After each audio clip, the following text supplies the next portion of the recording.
Do you have a list of questions about the paperwork involved when wanting to rent a property in Mexico? In this video, I'll try to answer those questions, so you'll feel far more confident when you sign your first rental contract. Hey amigos, I'm Robert and welcome to the Going MX channel. Okay, first off the bat, make sure that the property owner is up to date with paying the monthly communal fees before renting a property in a condo or an apartment. Many condo entrances have a board hanging at the gatehouse stating which properties are behind with paying the communal fees. Alongside this board, you'll normally see a warning sign to potential renters or buyers to contact the neighbourhood association to confirm that the property owner is up to date with paying these fees. Letting agencies should have already made these checks for you. Whilst you are renting a property, it is the responsibility of the landlord to pay these communal fees, and this should be stated in the rental contract.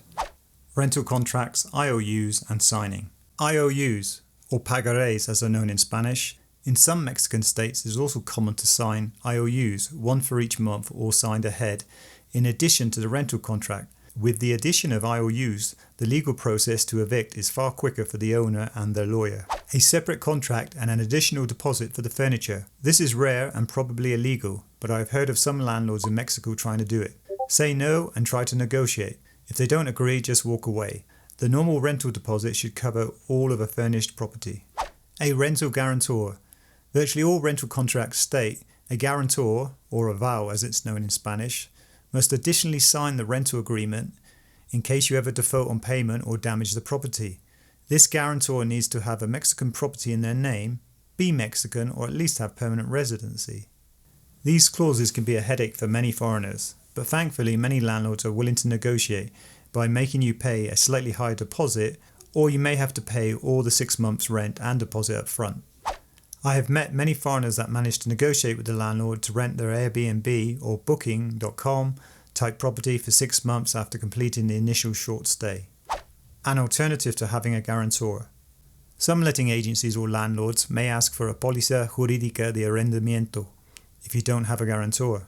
It is an insurance policy stating that it will cover legal costs to both parties in the event of disagreements. Like all insurance policies, the details of coverage in each policy can vary greatly, so read the fine print. Letting agencies or finance companies should be able to provide you with a policy jurídica de arrendamiento, and the cost is normally 30 to 50% of 1 month's rent, and this cost should be shared between the landlord and the renter.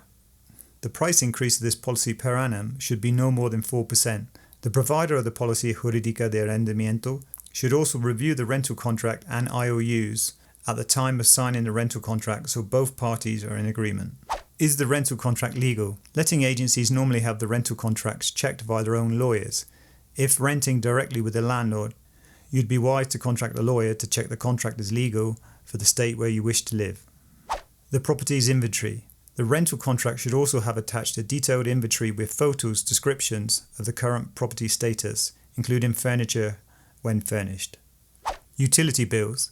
The renter is expected to pay the utility bills during the rental agreement, unless stated otherwise in the rental contract. Many properties come without an internet connection, so make sure the local internet providers state that their minimum contract is for 6 months and not 12 months. Paying the initial rent and the deposit. As is the norm in most countries, you will pay the first month's rent and the deposit, which should be the same amount as 1 month's rent, unless you come to an agreement to pay up front the whole 6 months.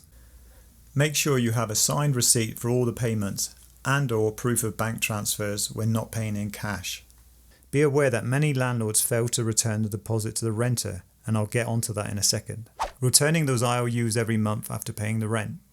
If the landlord made you sign IOUs in addition to the rental contract, they should be returned to you one by one every month after paying the rent due. Documents normally required when renting a property in Mexico.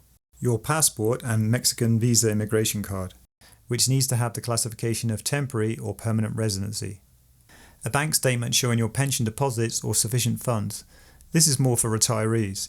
If you are currently working, a letter from your employer or a letter stating an offer of employment. The rental deposit refund. Firstly, make sure the property and the furniture, if any, are returned in the same condition as it was first let. If not, get it fixed or negotiate a price with the landlord for the cost of the repairs to be discounted from the rental deposit. If the utility bills aren't included in the rent, then the renter and the landlord should check the readings on the meters for electricity, water and gas where applicable, to make a quick calculation of how much is payable by the renter since the last bills were paid. Make sure you get a receipt for this. Now on to the bad news. Many landlords in Mexico fail to return the deposit. This doesn't just affect foreigners, it also happens to Mexicans. This problem is far less likely to happen if you get your rental via a letting agency. The landlords know the majority aren't willing to get lawyers involved due to time and money, and even less so if you're a foreigner who may not speak good Spanish and wants to leave the country soon, or at least move on to another city in Mexico. If you intend to stay in the same city, you could get the lawyers involved if you and the landlord have rental insurance for legal assistance. Check out my other videos in this series about renting property in Mexico. If you have any questions, then drop them below and I'll make my best effort to answer them.